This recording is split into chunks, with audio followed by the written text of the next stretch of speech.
j'étais traité comme jamais j'aurais pu imaginer par un humain.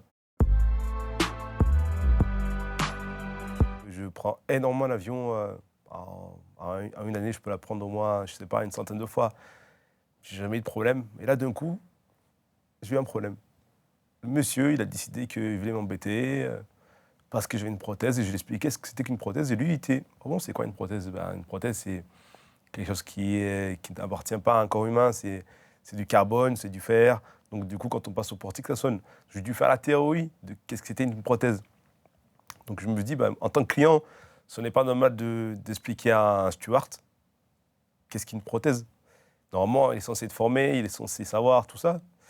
Et du coup, il a décidé de m'emmener en cabine, alors qu'au lieu de me faire des contrôles avec les magnettes qu'on met sous les mains pour savoir s'il y a de l'explosif sous les mains, une espèce de bandelette qu'on met sous la jambe pour savoir s'il y a de la drogue, j'ai carrément tout montré qu'est-ce qu'il fallait faire, le protocole. Il m'a dit non, viens, on va en cabine.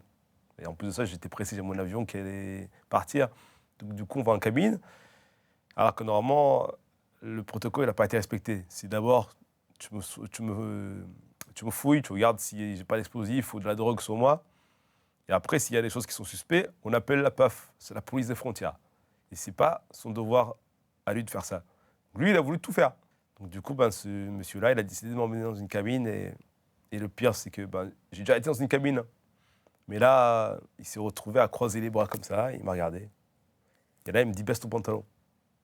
Et normalement, j'ai juste à monter mon pantalon et on voit que j'ai une prothèse, il n'y a rien dedans. Puis voilà. Non, il m'a fait baisser le pantalon et puis moi, j'étais tellement pressé pour ne pas rater mon avion que je l'ai fait sans réfléchir. Et je vois, il me regarde pendant 3-4 secondes, il ne se passe rien. Je lui dis, mais vous me touchez pour savoir s'il y a quelque chose dessus, vous faites quelque chose ou vous me regardez là, il ne se passe rien. Et là, du coup, ça m'a énervé de voir que le monsieur m'a regardé. En fait, c'est comme si je me sentais violé, en fait, de voir qu'il m'a fait mettre son pantalon, alors que normalement, la jambe, c'est en bas, c'est pas en haut.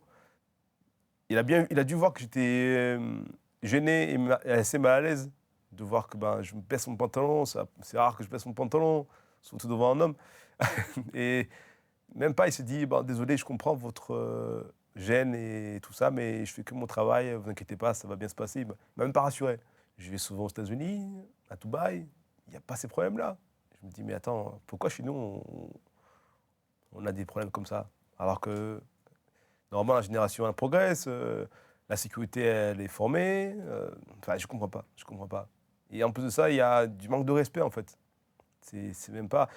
Si vraiment la personne elle m'avait dit, excusez-moi, monsieur à l'aise de ce qui se passe là, de voir ce que vous ressentez, mais désolé, je fais mon métier, j'aurais dit, c'est pas grave, on apprend tous. Et il a été arrogant, je suis un simple citoyen comme tout le monde. Malheureusement, j'ai une prothèse qui sonne et je vais pas être traité comme ça. Et c'était la première fois dans le monde entier que j'étais traité comme ça. Donc je me dis quand même, chez moi, en plus, normalement, voilà, j'étais pas bien. J'ai fait 2 heures de vol, 1 heure de vol avec des sentiments de...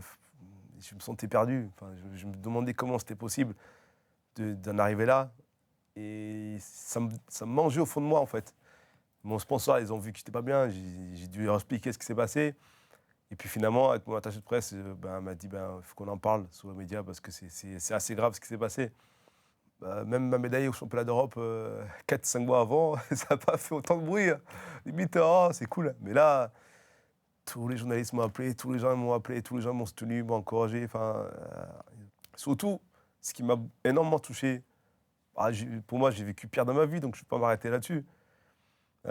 C'est les gens qui sont dans une situation avec un handicap, fauteuil roulant, voire même pire que moi, qui m'ont dit « Merci, monsieur Alaise, d'avoir fait sortir ces problématiques, faire du bruit. » Parce que ce que vous avez vécu là, nous, on le vit tous les jours.